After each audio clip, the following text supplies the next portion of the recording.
రాజ్ఞి, పరలోక భూలోక రాజ్ఞి అని పిలుస్తూ ఉన్నాం. రాజ్ఞి అనే మాటకు అర్థం ఏంటి? ఏమా రాణి అర్థం, రాణి అని అర్థం. కాబట్టి ఈ రాణి పరలోకానికి భూలోకానికి కూడా ఒక గొప్ప రాణి అన్నమాట. కాబట్టి ఆ రాణిని మించినటువంటి రాణి మరొక రాణి లేదు. ఆ దేవాది దేవుడు రాజు అయితే, రాజులకే రాజు అయితే, ప్రభువులకే ప్రభు అయితే, ఈ యొక్క మరీ తల్లి మాత్రం మరి రాణి, గొప్ప పరలోక భూలోక రాజ్ఞిగా ఆ రాణిగా వెలుగొందుతూ మనందరి కోసం కూడా ప్రార్థన చేసే ఒక గొప్ప పుణ్యమూర్తి, ఆ లోకరక్షకుడిని కన్నటువంటి పవిత్రుడు పరిశుద్ధుడు అయినటువంటి ఆ దేవాది దేవునికి జన్మనిచ్చినటువంటి గొప్ప మరి యొక్క వ్యక్తి మరీ తల్లి అని చెప్పేసి మనం చెప్పుకోవచ్చు. కాబట్టి ప్రియులారా, ఈ రీతిగా మనం చూసినట్లయితే కొన్ని మాటలు మనం చూద్దాం. చూడండిరా, ప్రకటన గ్రంథం 12వ అధ్యాయంది. ఆమె ఎవరో మనకు తెలుస్తుంది. దర్శన గ్రంథం అంటాం మనం. చూడండి, 12వ అధ్యాయం మొదటి వచ్చిన చదువునానా.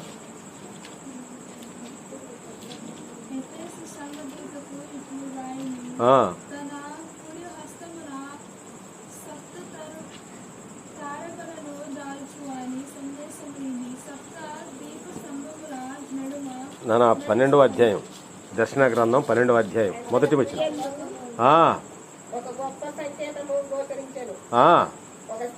ఒక స్త్రీ దర్శనమిచ్చెను. సూర్యుడే ఆమె వస్త్రములు, చంద్రుడు ఆమె పాదముల క్రింద ఉండెను. ఆమె శిరస్సుపై 12 నక్షత్రములు గల ఒక కిరీటం. Praise the Lord. ఈ కిరీటాలు పెట్టుకునేది ఎవరండి? ఎవరు పెట్టుకుంటారు? ఇప్పుడంటే రాజులు లేరు, ఇప్పుడు మనకు అర్థం కాదు, ఇప్పుడు తరానికి అర్థం కాదు, పెద్దోళ్ళకి అర్థం అవుతుంది. ఈ కిరీటాలు పెట్టుకునేటువంటి ఆ సంస్కృతి సాంప్రదాయం ఎవరికి ఉంటుంది? రాజులకి లేక రాణికి ఉంటుంది. కాబట్టి ఇక్కడ మనం చదువుకున్న వాక్య ప్రకారం మనం చూస్తే ఆమె దివి. దివి అంటే ఏది? దివి ఏమా తప్పు చెబుతున్నావు రా నాన్న. దివి దివి దివి అంటే పరలోకం, భూమి అంటే ఇది. కాబట్టి ఆమె ఎక్కడ కనిపిస్తూ ఉంది? యోహాను గారికి దర్శనంలో దివి యందు ఒక గొప్ప సంకేతం, ఒక దృశ్యం చూస్తూ ఉన్నాడు. ఆమె చూడండి, ఆమె యొక్క వస్త్రాలు అంటే ఎలా ఉన్నాయంట? సూర్యుడే ఆమె వస్త్రములంట. చంద్రుడు ఆమె పాదాల క్రింద ఉన్నాడంట. ఆమె శిరస్సు పైన, శిరస్సు అంటే తలని మనకు అర్థం అవుతుంది, ఆ తలపైన 12 నక్షత్రముల గల ఒక కిరీటము పెట్టుకొని వెలుగొందుతూ కనిపిస్తూ ఉందంట. Praise the Lord. ఆమె ఎవరు అనుకుంటున్నారు? నాన్న? మరియ తల్లి. Praise the lord. Praise the Lord. ఇక్కడ భూలోకంలోనే కాదు ఆమె యొక్క సహాయం పరలోకంలో కూడా ఉండి 12 నక్షత్రములుగా ఒక కిరీటాన్ని ధరించుకొని, ఈ 12 సంఖ్య దేనికి సంకేతం? దేనికి గుర్తు? ఇజ్రాయెల్ ప్రజలు ఎంతమంది? ఎన్ని గోత్రాలు ఏమా? 12 గోత్రాలు. 12 గోత్రాల ప్రజల్ని ఒక నక్షత్రంలాగా, ఒక స్టార్గా, ఒక్కొక్క నక్షత్రం ఒక్కొక్క మరి ఒక వంశానికి మరి గుర్తుగా పెట్టుకొని ఆ 12 నక్షత్రముల గల ఈ భూలోకంలో మరి దేవుని ప్రజలుగా ఉన్నటువంటి ఇజ్రాయెల్ ప్రజల యొక్క మరి వీరికి భారానంతా కూడా తన తలపైన మరి మోస్తూ ఆ ప్రజల యొక్క పాపదోషాలని కూడా తొలగిపోవాలని ఆమె ఆ పరలోకం నుండి కూడా మన కోసం, భూలోకములో ఉన్న ఇజ్రాయెల్ ప్రజలమైన మన కోసం ఆమె ప్రార్థన చేస్తుంది. Praise the lord. Praise the Lord. ఆమె ఉన్న చోట అద్భుతాలు జరుగుతాయమ్మా.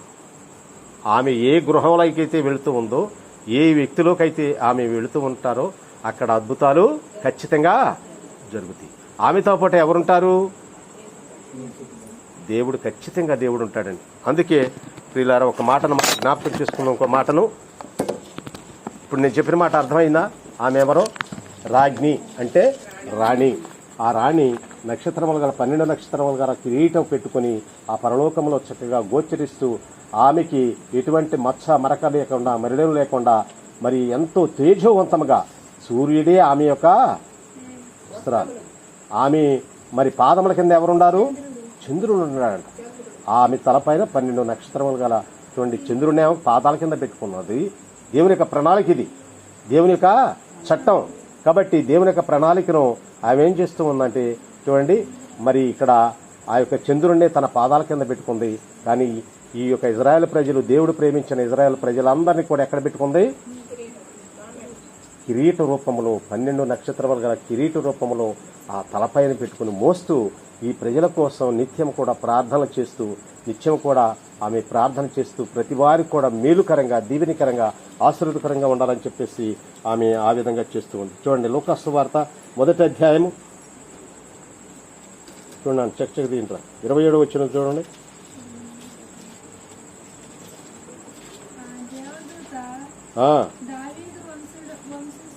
దావీదు వంశస్థుడగు యేసేపునకు ప్రధానము చేయబడిన కన్యక యొద్దకు పంపబడెను. ఆమె పేరు మరియమ్మ. దేవదూత లోనికి వచ్చి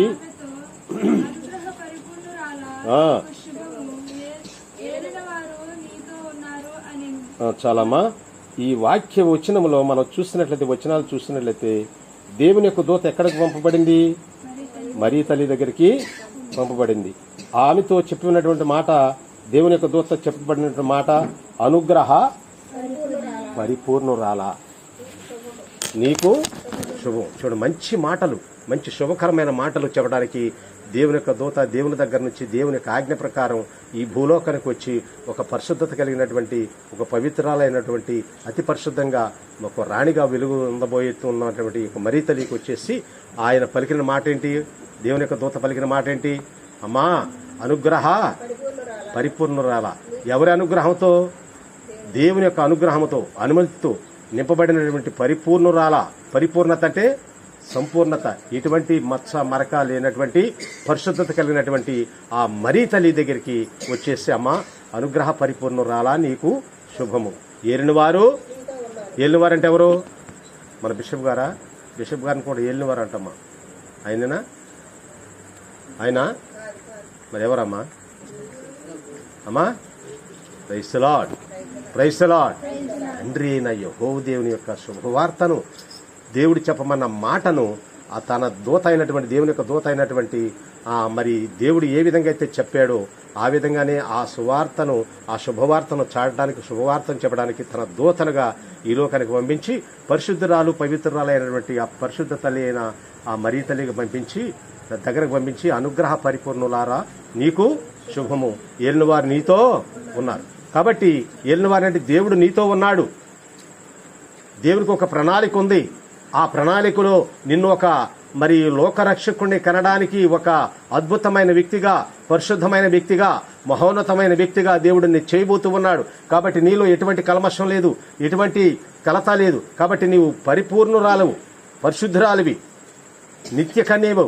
కాబట్టి మరి నీ దగ్గరికి ఒక మంచి శుభవార్తను నేను తీసుకుని వచ్చాను, దేవుడు నన్ను పంపించాడని చెప్పినటువంటి మాటల ప్రకారం మనం చూసినట్లయితే ప్రియులారా, ఈ రీతిగా మనం దేవుని యొక్క కృపను ఆమె పొందుకుని ఉన్నదని చెప్పేసి మనం గ్రహిస్తూ ఉన్నాం. Praise the lord, praise the lord, praise the lord, praise the lord, hallelujah, hallelujah, hallelujah, hallelujah. ఆమె ఒక పరిశుద్ధురాలుగా, ఒక పవిత్రురాలుగా ఈ లోకానికి, మరి ఈ లోకానికి కాదు పరలోకానికి కూడా ఆమె ఒక రాణిగా వెలుగొందుతూ ఉన్నది. అక్కడ పరలోకమును కూడా ఆమె రాణి, ఆ పరిశుద్ధుడైనటువంటి దేవుడు ఒక రాజుగా మనం వర్ణిస్తూ ఉన్నాం. దేవుడు వర్ణించాడు. కాబట్టి తర్వాత చదువమ్మా. మరియమ్మ ఆ పలుకులకు కలత చెంది ఆ శుభవచనము ఏమిటో అని ఆలోచించుచుండగా దేవదూత, మరియమ్మ, భయపడకము, నీవు దేవుని అనుగ్రహమును పొంది ఉన్నావు. ఇదిగో నీవు గర్భం ధరించి ఒక కుమారుని కనేదవు. ఆ శిశువునకు యేసు అని పేరు పెట్టేదవు. అమ్మా, ఇదిగో ఈ దేవదూత ఇప్పుడు పలికిన మాటల్లో మొట్టమొదటిగా మనం అనుగ్రహ పరిపూర్ణ అని చెప్పేసి చెప్పుకుని ఉన్నాం. తర్వాత ఆమె ఏళ్ళవారు నీతో ఉన్నాడని చెప్పి చెప్పుకుని ఉన్నాం.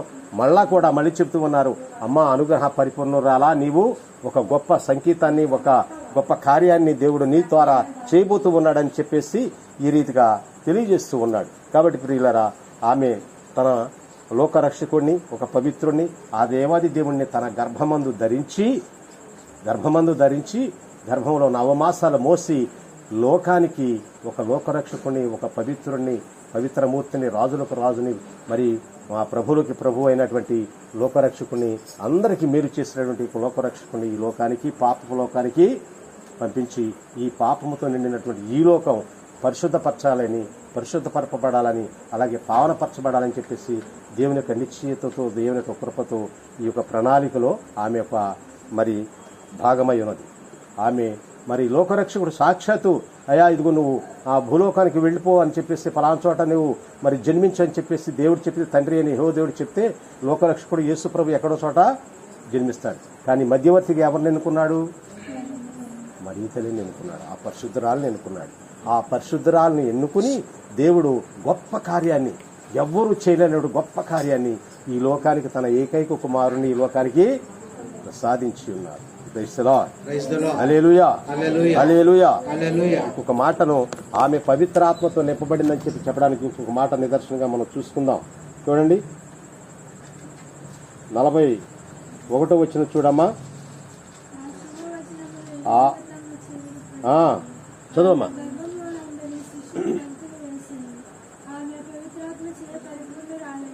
అబ్బా,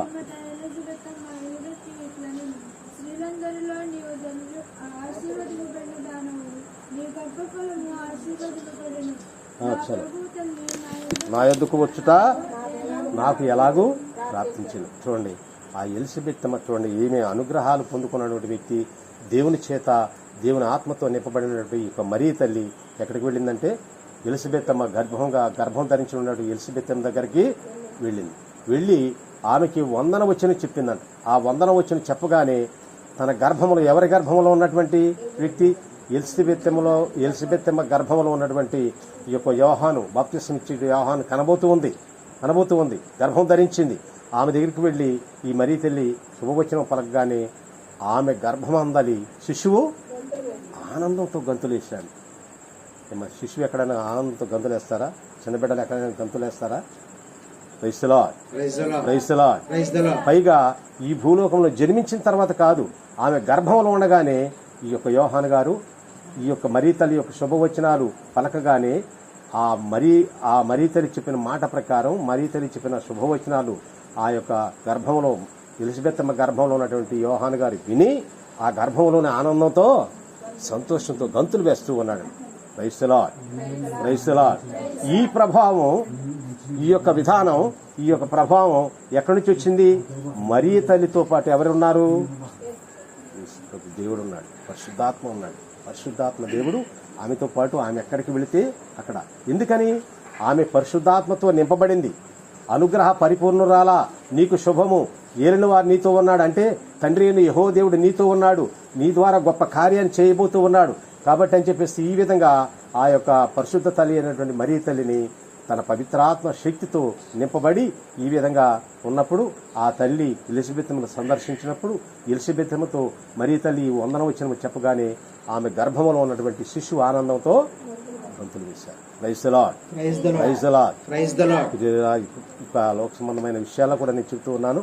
చూడండి, ఆ చిన్న బిడ్డలకి ఏం తెలుసులే అని చెప్పేసి మనం ఏదో ఒకటి మాట్లాడుతూ ఉంటాం. బాగా వినాలమ్మ. చిన్నపిల్లలే కదా, వాళ్ళకి ఏం తెలుసు?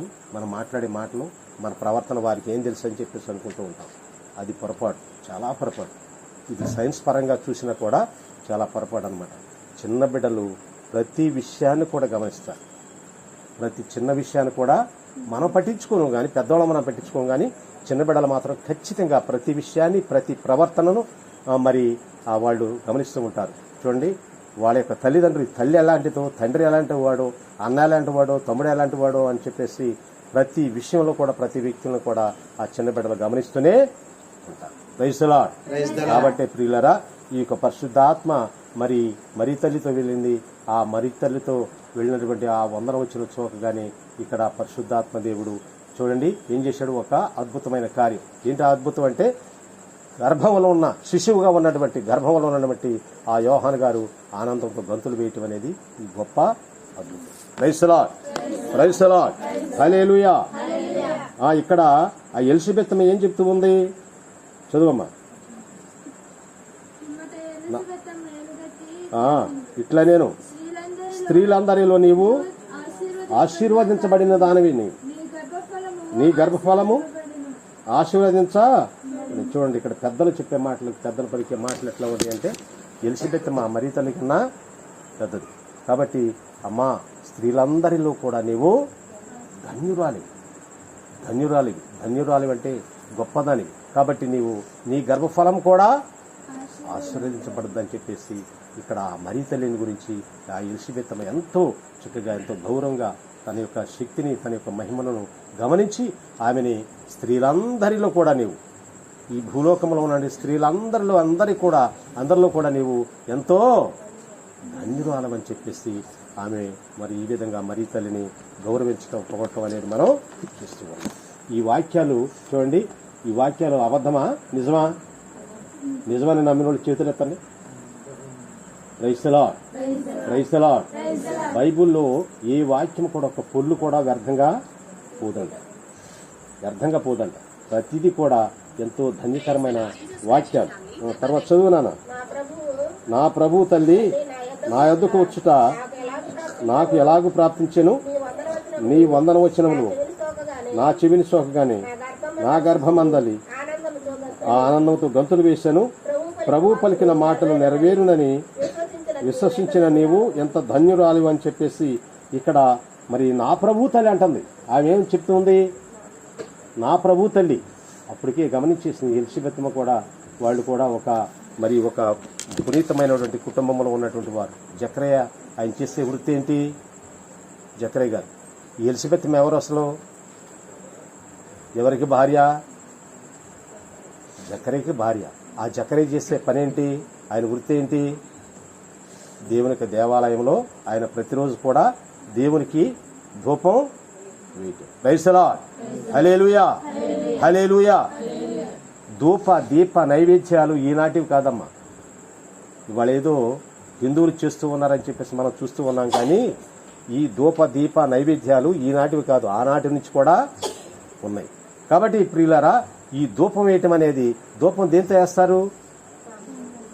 నిప్పులు కావాలి, నిప్పుల మీద సాంబ్రాణి ఇస్తే పొగొస్తుంది, దాన్నే ధూపం. కాబట్టి ప్రతిరోజు కూడా నిత్యము కూడా వెలుగుతూ ఉండేది ఏంటంటే దేవుని సన్నిధిలో ఒక వెలుగు, ఒక దీపం వెలుగుతూ ఉండాలండి. Praise the lord, praise the Lord. కాబట్టి ప్రియులారా, ఈ సందర్భం వచ్చింది కాబట్టి చెప్తూ ఉన్నాను. ఇక్కడ సాంబ్రాణి ధూపం వేసుకోవడం అనేది, వేయటం అనేది ఏమాత్రం కూడా తప్పు కాదని. ఎందుకో తెలుసా? ఈ సాంబ్రాణి ధూపం ఉన్నటువంటి చోట పవిత్రత చేకూరుతుంది, అపవిత్రాత్మలు పారిపోతూ ఉన్నాయి. అపవిత్రాత్మలు అంటే ఏమా? సైతాన్ యొక్క శోధనంతా కూడా పారిపోతూ ఉంది. కాబట్టి మీకందరికి కూడా పెద్దోళ్ళకి తెలుసు. చూడండి, చిన్న బిడ్డలకి మనం స్నానం చేపించిన తర్వాత చక్కగా ఏం చేసేవాళ్ళం? మా పెద్దలు, మీరు చెప్పండి పెద్ద తల్లులు. సాంబ్రాణి ధూపం వేసేవాడు. దానివల్ల ప్రయోజనం ఏంటి? ఎవరు చెప్పారు ఏమని?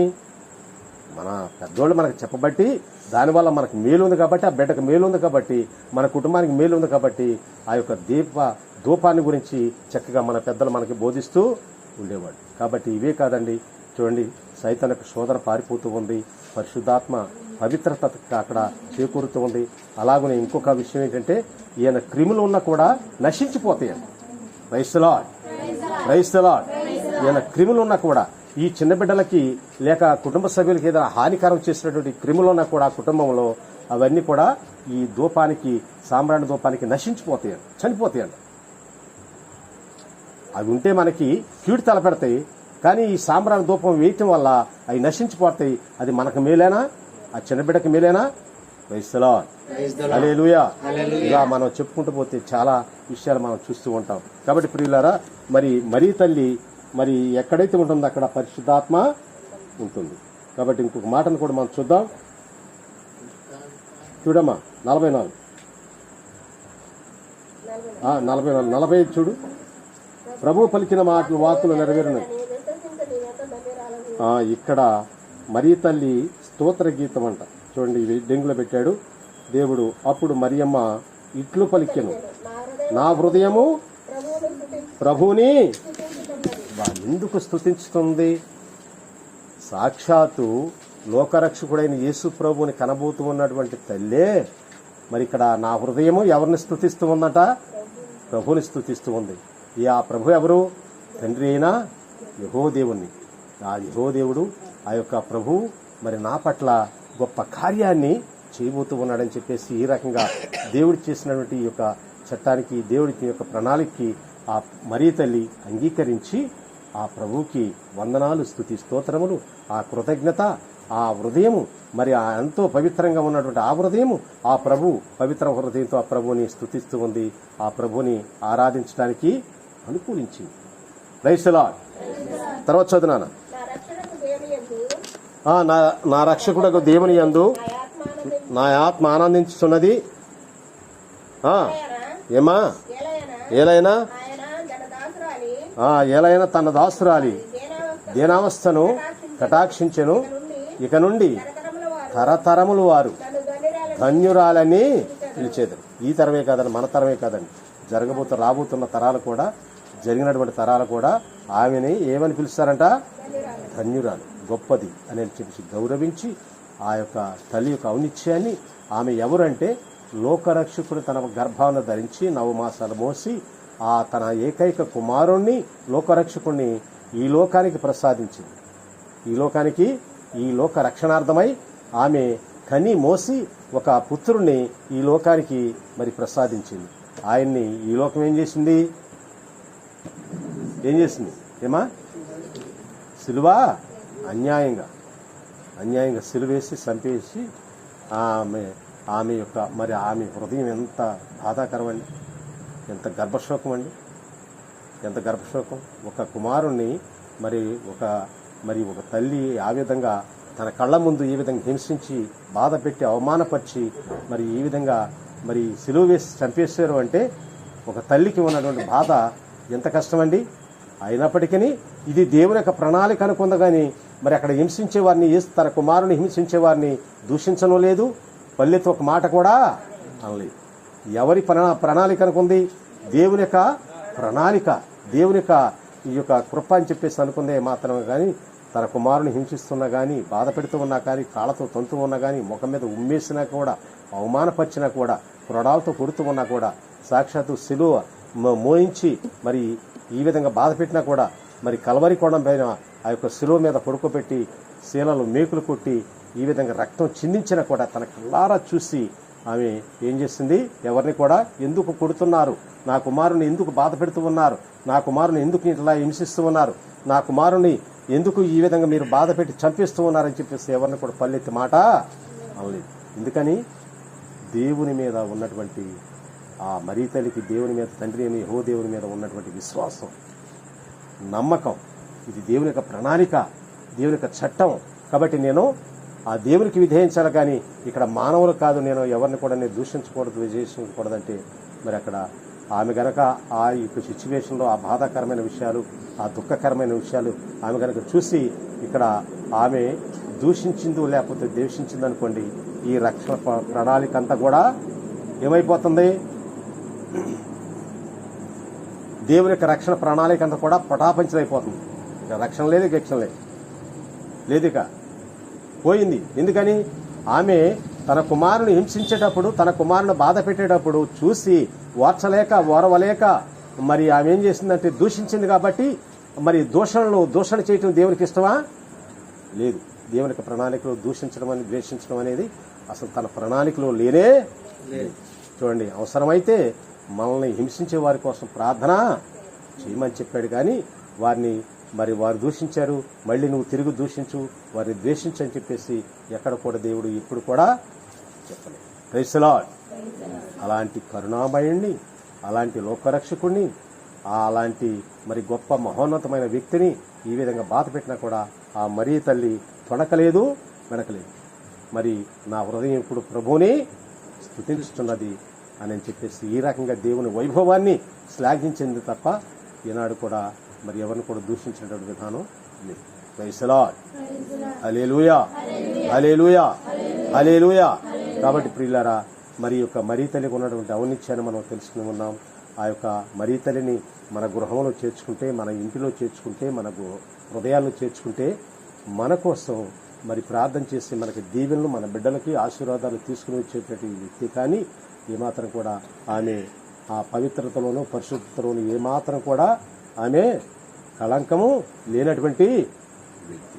కాబట్టి ఆ పరిశుద్ధురాల్ని, ఆ యొక్క మహోన్నతమైన వ్యక్తిని మనం గౌరవించటం, ఆమె యొక్క ప్రార్థన సహాయం మనం అడగటంలో ఏమాత్రం కూడా మనది తప్పు కానే కాదు.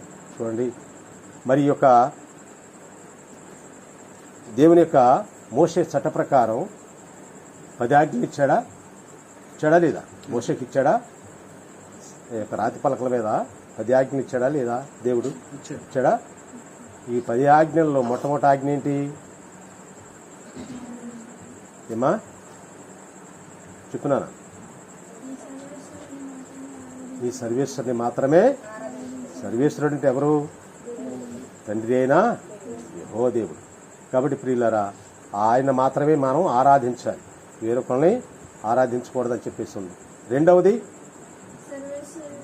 నామమును అంటే ఆయన యొక్క పేరుని వ్యర్థంగా మనం పలకకూడదు. మూడవది, పరిశుద్ధపరచాలి. కాబట్టి ప్రియులారా, మనం గ్రామ పండుగల మన గుడి పండుగలు మనం చేసుకుంటూ ఉన్నాం. మనం అనుకుంటూ ఉంటాం ఖర్చు, మరి మా కుటుంబానికి ఎంత వేశారు, మా కుటుంబానికి అంత వేశారు, ఇదంతా ఖర్చు అని చెప్పేసి మనం కొన్నిసార్లు తెలియక మనం బాధపడుతూ ఉంటాం ప్రియులారా. మరి పండుగలు అనగానే ఖర్చుతో కూడుకున్నవి. ఈ రోజుల్లో మరీ ఎక్కువగా ఖర్చుతో కూడుకున్నవి.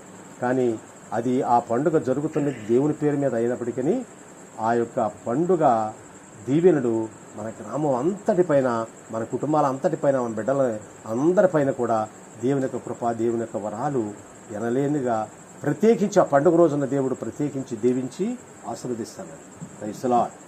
అందుకే ఈ పండుగ రోజున మనం ఎప్పుడైతే మనం పండుగ అనుకుంటూ ఉంటామో ఆ పండుగ రోజున మనం చక్కగా భక్తి, విశ్వాసం, మరి అన్ని విధాలా కూడా త్రికరణ శుద్ధిగా మనం శుద్ధిని పొందుకొని చక్కగా దేవునికి మనం ఏదైనా కానుకలు సమర్పించాలన్నా కూడా, మనం అనుకున్న మొక్కుబడులు చెల్లించాలన్నా కూడా సంతోషంగా ఆ దేవునికి చెల్లిస్తూ ఉంటాం. ఎందుకనంటే ఇది నేను అనుకున్నాను, దేవుడు నాకు ఈమెయిల్ చేశాడు, దేవుడు ఎంత మరి నాకు కాపుదాలను ఇచ్చాడు, కాబట్టి ఈ రీతిగా నేను దేవుణ్ణి స్తుతిస్తాను అని చెప్పేసి మనం త్రికరణ శుద్ధిగా ఆ దేవుణ్ణి ప్రత్యేకంగా ఆ రోజున పండుగ రోజునే మనం ఈ విధంగా మన ఆయన్ని గౌరవిస్తూ ఉంటాం, పొగుడుతూ ఉంటాం, ఆరాధన చేస్తూ ఉంటాం, ఘనపరుస్తూ ఉంటాం. కాబట్టి ఆ పండుగ జరగటం వల్ల గ్రామం అంతటి కూడా దీవెన, కుటుంబాలందరూ కూడా ఆశీర్వాదం, బిడ్డలందరూ కూడా కృప.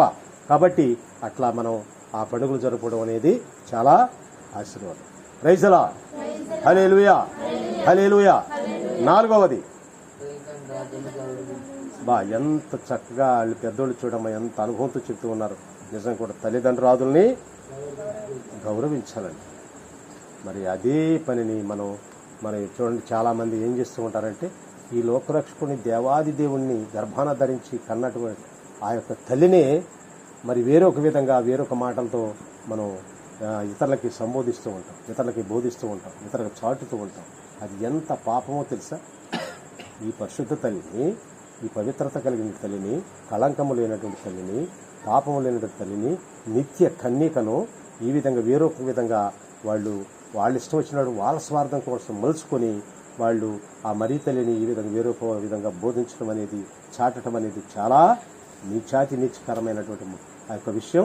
అలాగే మరి ఎనలేని పాపం అనుకుంటాం. కాబట్టి ఈ లోకంలో పుట్టినటువంటి ఆ తల్లిదండ్రులనే దేవుడు గౌరవించమని చెప్పేసి దేవుడు చెప్తే, మళ్ళీ లోకరక్షకుని దేవాది దేవుని యొక్క కుమారుడైనటువంటి యేసుక్రీస్తుని కన్నటువంటి ఆ యొక్క తల్లినే మనం వేరొక విధంగా భావిస్తూ, వేరొక రకంగా బోధిస్తూ, ప్రజల్ని మభ్యపెట్టి మాయ చేసి, మారేడుగా పూసి, మసిపూసి మారేడుగా చేసి వారి యొక్క స్వార్థం కోసం బోధిస్తూ ఉంటారు. అది చాలా తప్పు, చాలా పాపం. కాబట్టి ప్రియులారా, ఆ మరీ తల్లి పట్ల మనం గౌరవిస్తూ ఉన్నాం, విశ్వాసం ఉంది. కాబట్టి ఇందాక మొట్టమొదటిలో ఒక మాట చెప్పాను నేను. ఏ మాట చెప్పాను నేను? ఏం చెప్పారా నాన్న? మట్టి పనికైనా మధ్యవర్తి కావాలంట. చూడండి, ఆ దేవాది దేవునికి మానవులకి మధ్యవర్తిగా ఉండి ఆమె ప్రార్థన చేస్తూ పరలోకంలో కూడా ఉండి ఆ యొక్క 12 నక్షత్రములు గల ఆ యొక్క భారమైనటువంటి 12 మంది ఇజ్రాయేల్ గోత్రాలని ఆమె మోస్తూ వారి కోసం ప్రార్థన చేస్తూ మనందరూ కూడా దీవెనలు అక్కడుండి కూడా పంపిస్తూ మధ్యవర్తి ప్రార్థన దేవుని సన్నిధిలో పెట్టి దేవుని యొక్క కృపావరాలు మనందరూ కూడా పొందుకునేటట్లుగా, భూలోకంలో ఉన్న ప్రతి బిడ్డ కూడా తన యొక్క మరి కృపావరాలు పొందుకునేటట్లుగా ఆమె ప్రార్థన చేస్తూ ఉంటాం. ఇందుకు సింపుల్గా ఒక మాట చెప్తాను నేను. ఏదన్నా మనకి ఏదైనా కష్టం వచ్చిందనుకోండి, ఏదైనా బాధ వచ్చిందనుకోండి, ఎవరి దగ్గరికి వెళ్తాం? డాక్టర్ అది శరీర సంబంధమైన విషయం ఏమా, శరీర సంబంధమైన ఆత్మ సంబంధమైన విషయాల్లో కూడా మనకి దేవుడు ప్రార్థన అని గుర్తొచ్చిందని కూడా ఎవరి దగ్గరికి వెళ్తాం ఏమా, గుడికెళ్ళి ప్రార్థన చేసుకుంటాం. అయ్యా మా కోసం ప్రార్థన చేయమని చెప్పి ఎవరిని అడగమా మనం? అడుగుతామా? ఎవరిని అడుగుతాం? మాస్టర్ను, పాస్టర్ను, వాళ్ళ భాషలో పాస్టర్ను అడుగుతూ ఉంటాం, లేకపోతే మన ఫాదర్ని మనం అడుగుతూ ఉంటాం. అవునా కదా? ఎందుకు ఈయన దగ్గరికి వెళ్ళి మనం అడగాలి? మనం చేసుకోలేమా? మనం ప్రార్థన చేయలేమా? మనం ప్రార్థన చేస్తే దేవుడు ఆలకించడా? ఎందుకంటే ఒక స్థితిలో మానవులకి దేవునికి మానవులకి మధ్యవర్తిగా ఉండి ప్రార్థన చేసేవాడు పాస్టరో మాస్టరో ఉంటాడు. కాబట్టి ఆయన దగ్గరికి వెళ్ళి నేను నా బాధను చెప్పుకుంటే, నా బాధన గురించి ప్రార్థన చేస్తే నాకు తగ్గుద్ది, దేవుని యొక్క కృప నాకు మరి ఈ విధంగా ఆయన ద్వారా ప్రార్థన చేస్తే నాకు మేలు జరుగుద్దని చెప్పేసి వాళ్ళ దగ్గరికి వెళ్ళి మన ప్రార్థన చేయించుకుంటాం. కాబట్టి పూర్వకాలం నుంచి కూడా మనం చూసినట్లయితే మరి ప్రవక్తలు ప్రార్థన చేస్తే ఎన్నో అద్భుతాలు చేశారు. అవునా కదా? యేసుక్రీస్తు చనిపోయిన తర్వాత కూడా మరి ఆ యొక్క అపోస్తలులు అనేక మందికి మేలు చేశారు, అనేక అద్భుతాలు చేశారు. ఎవరి పేరు మీదుగా, ఎవరి నామములో మేలు జరిగింది? ఎవరి నామములో, ఎవరి పేరు మీదుగా మేలు జరుగుతుంది? అపోస్తలు కూడా ప్రార్థన చేసినప్పుడు కొన్ని అద్భుతాలు జరిగినాయి. కాబట్టి వారు చేస్తేనే మరి అద్భుతాలు ఎందుకు జరిగినాయి? ప్రవక్తలు చేస్తే అద్భుతాలు జరిగినాయి, అపోస్తలు చేస్తే అద్భుతాలు జరిగినాయి. అలాగే వీరికన్నా మిన్నయైనటువంటి ఆ యొక్క మరియ తల్లి, ఆ పవిత్రురాలైన తల్లి దేవదూతల కంటే మిన్నగా ఇక్కడ ప్రవక్తల కంటేను దేవదూతల కంటేను అందరికంటే కూడా పరిశుద్ధత కలిగినటువంటి ఆ మరియ తల్లి ప్రార్థన చేస్తే మనకు మేలు జరుగుద్దా, కీడు జరుగుద్దా? ప్రైజ్ ది లార్డ్, హల్లెలూయా. ఈ యేసు ప్రభువులో ఉన్నటువంటి పవిత్రమైన రక్తం, పరిశుద్ధమైన రక్తం ఎక్కడి నుంచి వచ్చింది? ఎవరి ద్వారా వచ్చింది? మరియ తల్లి మానవ మాతృలై ఉండి కూడా ఆ మానవుగా వచ్చినటువంటి యేసుక్రీస్తును ధరించుకొని ఆమె నిత్యము కూడా మరి యొక్క ఆ గర్భంలో ఉన్నంతసేపు కూడా లోకరక్షకుడైన యేసు ప్రభు ఎలా పోషించబడ్డాడు? మన బిడ్డలకి మనం ఏమని చెప్తూ ఉంటాం? తల్లిదండ్రుల యొక్క రక్తం ఉంటుందని చెప్పుకుంటూ ఉంటాం మన బిడ్డలకి, అవునా? కానీ ఇక్కడ ఆ యొక్క మరి లోకరక్షకుడు ఎలా మరి పుట్టాడు అంటే, ఎలా ఈ లోకానికి వచ్చాడంటే, ఒక మరియ తల్లి యొక్క గర్భంలో 9 మాసాలు ఒక మానవులుగా మనం ఎట్లా ఆ గర్భం ధరించి శిశువుని మోస్తూ ఉంటామో అట్లాగే ఆమె కూడా ధరించి, ఆమె కూడా 9 మాసాలు మోసి ఈ లోకానికి ప్రసాదించింది. ఈ యొక్క గర్భంలో ఉన్నంతసేపు కూడా ఎవరి ద్వారా పోషించబడ్డాడు అంటే, తల్లి అయిన మరియ తల్లి ద్వారా ఆ కుమారుడైన యేసుక్రీస్తు పోషించబడ్డాడు. ఆ తల్లిలో ఉన్నటువంటి రక్తమే, పవిత్రమైన రక్తమే ఈ కుమారుల్లో కూడా పరిశుద్ధమైన రక్తం. ఈ యొక్క పవిత్రమైన రక్తంతో శుద్ధి చేయబడితే పాపం అనేది పోతుంది, కడిగి పారేస్తుంది. కాబట్టి ప్రియులారా, ఆమె యొక్క మరి ఔనిత్యాన్ని, ఆమె యొక్క మరి గొప్పతనాన్ని మనం మరి జ్ఞాపకం చేసుకొని మనం ఒకసారి ఆలోచన చేసి జ్ఞానంతో మనం ఆ తల్లిని వేడుదల చేస్తే మనం ఖచ్చితంగా, అందుకే పరిశుద్ధ జపమాల మనం చెప్పుకుంటూ ఉంటాం. అమ్మా మా కోసం ప్రార్థించుతాను, అమ్మా మా కోసం ప్రార్థించుతాను అని చెప్పేసి మనం విన్నపాలు ఎన్నెన్నో చెప్తూ ఉంటాం. ఆమె ద్వారా మనం మేలు పొందుతూ ఉంటాం. కాబట్టి ఆమెను మనం